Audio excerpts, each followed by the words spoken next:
Hello la famille, que Dieu vous bénisse. Pasteur Azaf, regardez bien cette vidéo. Regardez bien, regardez bien.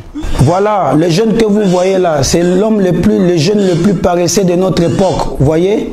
C'est ce jeune que vous voyez avec son drap rouge là. Je sais pas, ce linge, ce drap, couverture rouge. Regardez bien la qualité de son salon. Un salon sans gloire. Les meubles sans gloire. Et ce jeune là se permet de se mettre sur les réseaux sociaux, se faire filmer, afin de vomir de l'argent dans ce vase que vous voyez là. Voilà, là il est en train de venir. Il va se mettre à genoux, il va se couvrir. Vous voyez ce vase que vous voyez là? Il va vomir l'argent dedans. Il va vomir de l'argent. Regardez la qualité de meubles de la personne qui s'en va toucher les fétiches pour vomir l'argent. Une fille peut croiser un jeune comme ça et puis dire que non, voilà, c'est mon pain. C'est pas un pain. Lui là, c'est un pain perdu. Lui là, c'est pas un pain, c'est un pain perdu. Alors quelqu'un, toute sa vie, c'est comme ça. Il s'en va vomir de l'argent. Et si quelqu'un comme ça là sort avec toi, quel genre de sémence il va laisser dans ta vie?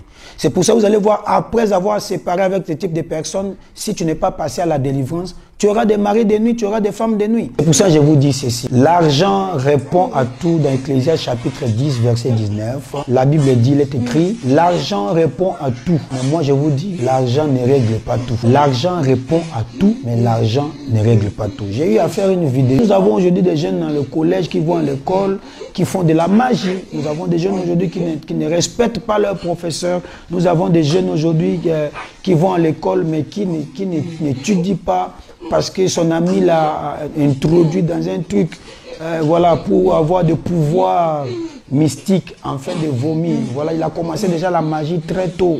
Voyez ce qui se passe aujourd'hui. Bien-aimé dans le Seigneur, les temps sont mauvais. Je tiens à dire à une personne qui est passionnée de fétiche, écoute-moi bien, je vais te dire ceci. Quand vous partez dans la maison des féticheurs, les féticheurs ne donnent pas la gloire. Regardez bien la qualité des meubles de ce jeune homme. Vous voyez pas la qualité? Voilà, il vomit l'argent, hein? Mais regardez dans le lieu où il vomit l'argent. Là, c'est son salon. Il vomit l'argent. Maintenant, l'argent qu'il va vomir, là, peut-être on va lui dire de dépenser tout argent là le même jour. Donc, il doit dépenser le même jour. Donc, en d'autres termes, tu es esclave. L'argent répond à tout, mais l'argent ne règle pas tout. Il y a des choses que l'argent ne pourra jamais régler. Nous avons des personnes qui sont très riches. Je vous assure, ils sont très riches. Ils ont des habits qui coûtent extrêmement cher. Ils n'ont pas la santé pour porter ces habits-là. Pourquoi? Parce que c'est la bénédiction de l'Éternel qui enrichit. Quand Dieu bénit une personne, il bénit sa généalogie et il bénit tout. Voilà, une personne bénie par Dieu ne peut pas avoir de l'argent et manquer la santé. Une personne bénie par Dieu ne peut pas être riche financièrement et être pauvre spirituellement, sentimentalement, professionnellement. Non. Quand Dieu bénit, donne de l'équilibre. Vous devez savoir que lorsque nous partons à l'église pour chercher la bénédiction. Mais nous ne partons pas à l'église pour chercher la richesse. Parce que le chemin de la richesse, tu peux tuer un homme pour avoir de l'argent.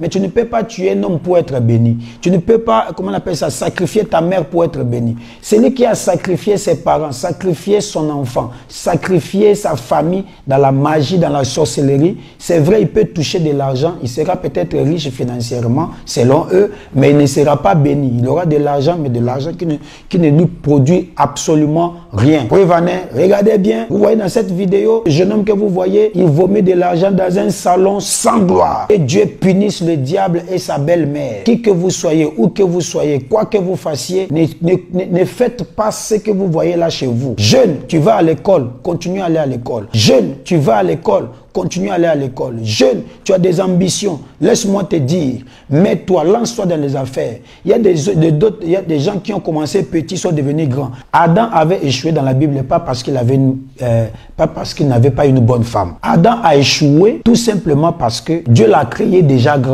C'est un monsieur qui n'a jamais connu l'adolescence. Sa femme aussi n'a jamais connu l'âge de la puberté. Sa femme n'a jamais été enfant. On a créé Adam à 30 ans. Sa femme aussi est sortie aussi, déjà âgée, poilue, tout avec elle, les potentiels, les pétrousses, tout. Même temps, femme qui vient d'être créée en même temps, ces femmes-là qui commencent à aller vers garçon le même jour. Voyez, donc tout ce qui est né grand, est semblable à un monstre. Voilà, c'est pour ça que vous voyez que Jésus-Christ étant que le second Adam, lorsqu'il est venu dans ce monde, il est sorti comme un bébé. Jésus est sorti comme un bébé. Il a accompli sa mission à 30 ans. Il a fait que 3 ans de ministère. Mais il était né, il était comme tout le monde. Il a connu des étapes. Il a connu des étapes. Bien aimé dans le Seigneur, ça ne sert à rien d'avoir de l'argent comme ça. L'argent qui n'a pas de sources, l'argent qui n'a pas d'étapes. Toi, tu vomis l'argent. Tu vomis ça comment même? Tu vomis ça comment? Donc, on a mis guichet automatique dans ton corps. Bien aimé dans le Seigneur, c'est pour cela, ceux qui négligent le spirituel, respectez le spirituel. Respectez le spirituel. Priez beaucoup, car les temps sont mauvais. Dans ton corps, tu n'as pas seulement ton corps. Il y a l'esprit dans ton corps.